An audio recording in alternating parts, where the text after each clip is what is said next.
I cancelled my vacation to take care of my parents only for them to say that my brother, hypocrite, doing more, while he went and did nothing. I was tired of it, and when I heard what they were saying I said who actually helped and did it. When my parents asked if I could come help them for a few weeks, I didn't hesitate. They're older now, and I figured it was the least I could do. My vacation plans could wait. I had time. Their house needed repairs, and they couldn't manage everything themselves. My mom complained about the leaking faucet, the broken gate, the outdated wiring. My dad grumbled about the sagging roof and the squeaky floors. They needed someone, and since my brother, Greg, lived close by, I figured he'd been helping already. I was wrong. When I arrived, it was clear that nothing had been touched in months, maybe years. The house looked like it was on the verge of collapse. Greg was there too, lounging in the living room, scrolling on his phone. He gave me a half-hearted nod when I walked in. "You're finally here," my mom said, as if I'd been avoiding them. "There's so much to do. I don't know why we waited so long to call you." I ignored the sting in her words and got to work. I fixed the faucet first, then tackled the gate. By the end of the first day, I was exhausted, but I felt accomplished. Surely they'd appreciate the effort. But instead of gratitude, all I heard were complaints. "Why did you fix it like that?" my mom asked, inspecting the gate with a critical eye. "Greg would have done it differently." Greg, of course, didn't lift a finger. He just shrugged and said, "She's picky about stuff." I let it slide. It was only the first day, after all. The second day started early. I was up before anyone else, ready to tackle the wiring in the garage that my dad had been complaining about for weeks. I spent hours crawling through dust and cobwebs, carefully replacing the old wires with new ones. When I came inside, sweating and covered in grime, I found Greg sitting at the kitchen table eating breakfast. My mom was fussing over him like he was some kind of prince. "Do you want more eggs, sweetheart?" she asked, completely ignoring me as I walked past. "Don't forget to check the gutters," my dad called out from the living room. I barely had a chance to sit down before my mom turned to me. "What took you so long in the garage?" she asked. "It shouldn't have taken that long." I opened my mouth to explain, but Greg cut in. "He's probably overthinking it," he said with a smirk. I bit my tongue and got back to work. That afternoon, I climbed up to the roof to clean the gutters. Greg was supposed to be holding the ladder, but after a few minutes, he disappeared back inside. I finished the job on my own, feeling the weight of their expectations pressing harder with every task. When I came down, Greg was sitting on the couch with my dad, laughing about something. My mom walked past me without a glance, muttering about how the roof still needed repairs. By the end of the day, my patience was wearing thin. It wasn't just a lack of appreciation. It was the way Greg basked in their approval without lifting a finger. By the third day, I was running on fumes. I'd been up early every morning and working late into the evening, trying to get through the endless list of tasks my parents had given me. My body ached, my patience was wearing thin, and Greg was becoming more unbearable by the hour. It wasn't just that Greg did nothing. It was how he managed to turn his laziness into a virtue in our parents' eyes. While I was in the garage repairing the old wiring, I heard my mom in the kitchen, cooing over Greg like he was a saint.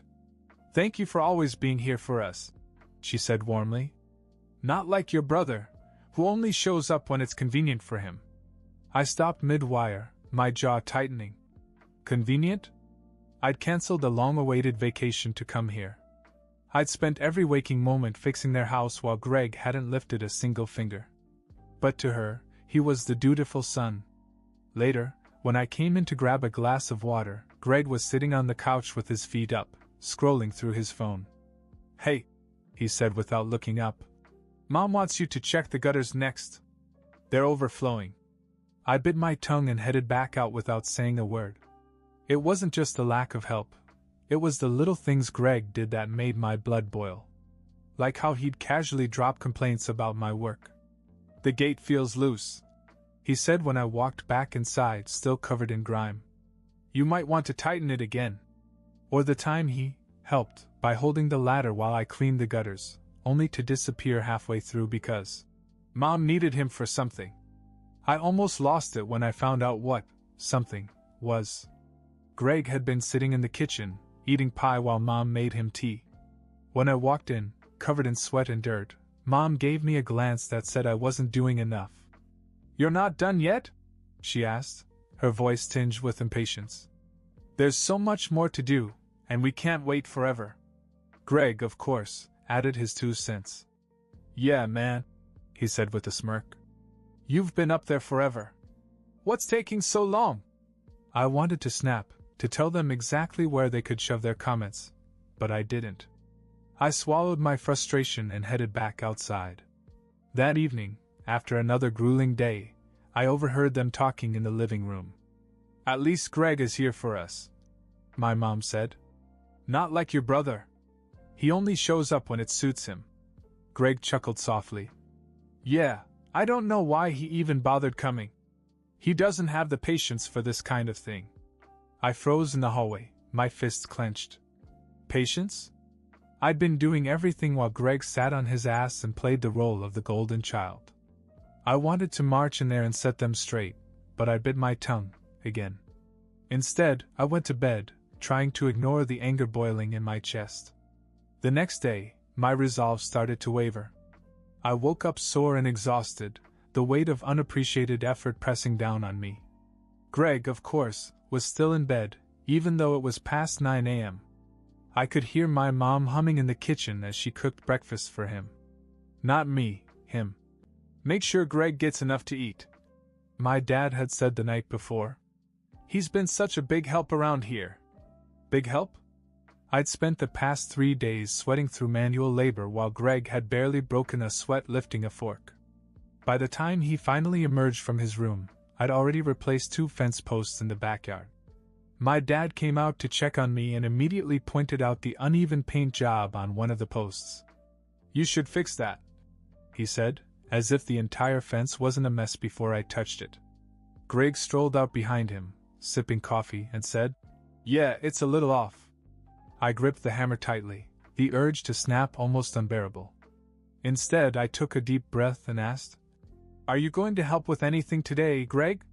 He grinned. "I've got some stuff to do with Mom," he said casually. "She needs my input on the groceries." Groceries. That was his idea of helping. As the day went on, it became clear that Greg was more interested in playing mediator than actually contributing. When I was up on the roof repairing a leak, I overheard him in the kitchen again. "You know, he's kind of rough around the edges," he said, his voice low but loud enough for me to catch. "I don't think he's cut out for this kind of work." My mom sighed. "He's always been like that. But at least he's trying, I guess." Trying? That word echoed in my head as I climbed down the ladder. I'd fixed the wiring, patched holes, cleaned gutters, and now I was on the roof, and I was trying? Greg walked outside, hands in his pockets, watching me as I worked. "Looks like you missed a spot," he said, pointing to an area of shingles I hadn't gotten to yet. I didn't respond. I couldn't trust myself to speak without unleashing the anger I'd been bottling up. By the end of the day, I was done. Physically, emotionally, mentally, just done. But I still hadn't reached the breaking point. That would come later, when I overheard a conversation that would change everything. By the time the 5th day rolled around, I was barely holding it together. My body felt like it had been through a grinder, and my patience was worn so thin it might as well have been non-existent. Greg, on the other hand, was thriving in his role as the self-proclaimed peacekeeper. He spent the morning lounging in the living room, scrolling on his phone while Mom handed him a plate of pancakes. "You've been so helpful, sweetheart," she said, ruffling his hair like he was still a kid. "We couldn't do this without you." I was outside repairing the shed door when Dad walked over, shaking his head. "You're making a mess," he said, gesturing to the tools I had laid out. "Greg wouldn't have left everything like this." Greg? The same Greg who wouldn't know a hammer from a wrench if it hit him in the face? I clenched my jaw, biting back the words I wanted to say. It got worse at lunch. As I sat down, exhausted and drenched in sweat, Mom wrinkled her nose. You're dripping everywhere, she said. Couldn't you clean up before sitting at the table? Greg snorted into his soda. Yeah, man, don't ruin the vibe, he said, smirking. I slammed my glass of water down harder than I meant to, but nobody seemed to notice. They were too busy fawning over Greg's amazing suggestion to paint the living room a different color. He's got such an eye for these things, Mom said, smiling at Greg like he just invented sliced bread. After lunch, I went back to work. The roof still needed patching, and I was determined to finish it before the day ended. But as I climbed the ladder, I couldn't stop replaying the morning in my head, Mom's constant complaints, Dad's nitpicking, Greg's smug grin. I came down an hour later, drenched in sweat, and walked inside to grab a drink. That's when I heard it. The conversation that would finally push me over the edge.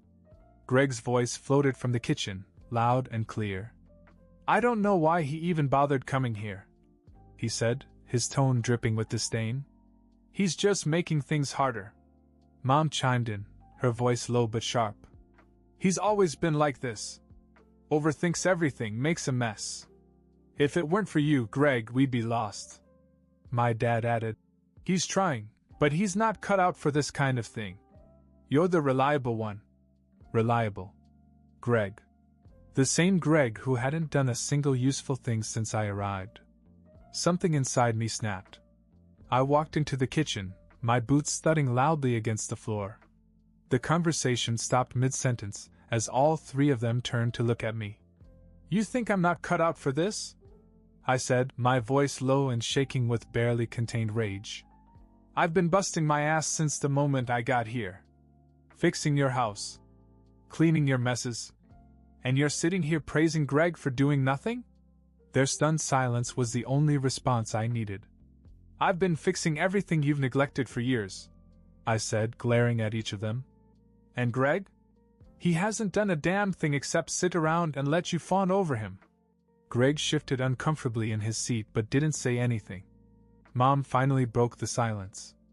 We're just saying you could do things a little better. Better? I repeated, my voice rising. I canceled my vacation to be here. I've been working nonstop while you praise Greg for lifting a fork. Dad crossed his arms, looking annoyed. You don't have to make a scene. I laughed bitterly. A scene? This isn't a scene, this is reality. You've let this house fall apart, you've let Greg mooch off you, and when I step in to help, I'm the problem? They all stared at me, dumbfounded. Greg opened his mouth, but I cut him off. Don't even start. You're the biggest hypocrite here. Without waiting for a response, I walked out of the kitchen and into my room. I slammed the door behind me and started throwing my belongings into my bag. My hands shook with a mix of anger and exhaustion, but I wasn't about to stick around and take more of their nonsense. I could hear muffled voices from the kitchen, probably Greg trying to play innocent or Mom making excuses for him. I didn't care. I'd had enough. The bag was packed in minutes. As I zipped it up, the absurdity of the situation hit me again. I'd come here out of goodwill, sacrificing my time and energy, only to be treated like an inconvenience. When I stepped into the hallway, Greg was there, leaning against the wall. He gave me that smug look he'd perfected. You're really leaving? He asked, his tone dripping with fake surprise. Yeah, I said, brushing past him. Enjoy being the reliable one. I didn't stop to explain myself further. I headed straight for the door, ignoring my parents' calls from the kitchen.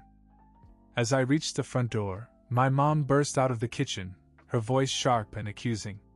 So that's it? You're just walking out? I turned to face her, bag slung over my shoulder, my chest tight with frustration. What else do you want from me, Mom? I asked, my voice steady but loaded with anger. I've done everything you asked, fixed the house, cleaned your messes, canceled my plans, and all I've heard in return is how I'm not good enough. Her eyes widened, but before she could respond, Greg appeared behind her, leaning casually against the wall. He looked at me with that smug expression he always wore, the one that said he thought he was untouchable. You're being dramatic, he said, his tone dripping with condescension. Nobody asked you to come here and act like a hero. I laughed bitterly, shaking my head. You didn't ask because you've never had to do anything for anyone, Greg. You just sit around letting Mom and Dad worship you while the rest of us clean up the messes you leave behind.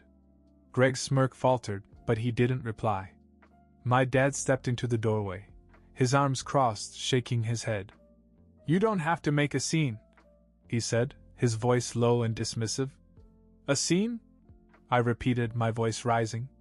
I'm not making a scene, I'm telling the truth. You sit here complaining about everything, praising Greg for doing absolutely nothing, and treating me like a hired hand. My mom bristled, her face reddening. We never said we didn't appreciate you, she snapped. But you've always been difficult. Difficult? I said, my voice trembling with rage. I'm difficult because I refuse to sit back and let you walk all over me. I'm difficult because I've been the only one here actually doing anything while Greg lounges around like a king. You call that difficult? Fine. I'll take it. The room fell silent for a moment. Greg shifted uncomfortably, and my mom's indignation faltered. But I wasn't done. You don't want help, you want someone to blame, I said, looking directly at my parents. Well, I'm done being that person. If Greg's so perfect, let him take care of everything from now on. I grabbed the door handle, pulling it open with a force that made it rattle. Before stepping out, I turned back one last time. Don't bother calling me to fix anything again. You've made it clear I'm not welcome here. Without waiting for a response, I stepped outside, letting the door slam shut behind me. I didn't look back as the door slammed shut behind me. The cool air hit my face, but it wasn't enough to calm the storm inside me. My car was parked at the end of the driveway, and each step toward it felt like shedding a layer of the weight I'd been carrying. I tossed my bag in the back seat, slid into the driver's seat, and gripped the steering wheel tightly. For a moment, I just sat there, breathing heavily, staring at the house where I'd spent the last few days breaking my back for people who couldn't care less. Inside, I could hear muffled voices, probably my parents scolding each other or Greg making excuses. It didn't matter anymore. With a deep breath, I started the engine and pulled out of the driveway. The house grew smaller in the rearview mirror, but the anger in my chest stayed. I wasn't sure where I was going, but I knew one thing for certain: I wasn't coming back. It didn't take long for the calls to begin. Barely an hour after I left, my phone buzzed on the passenger seat. I glanced at the screen. Mom. I ignored it. A few minutes later, it buzzed again. This time, it was Dad. Then Greg. They took turns calling, one after another, as if they thought sheer persistence would make me answer. I drove in silence, letting the buzzing blend into the background noise. They hadn't cared enough to listen when I was there, so why should I care now? The voicemails started piling up, too. My mom's voice was predictably dramatic, filled with phrases like, "How could you leave us like this?" and "You're being unreasonable." Dad's were more muted but still accusatory. Greg didn't even leave messages, just kept calling like a persistent gnat. I turned off my phone. For the first time in days, the silence felt like peace. A few days later, curiosity got the better of me. I turned my phone back on, knowing full well it was a mistake. The missed calls and messages flooded in, but I ignored most of them. Then my phone rang again. This time, it was Mom. Against my better judgment, I answered. "Finally," she snapped before I could say anything. "Do you have any idea how worried we've been?" "Worried?" I said, my voice calm but strained. "You're worried now?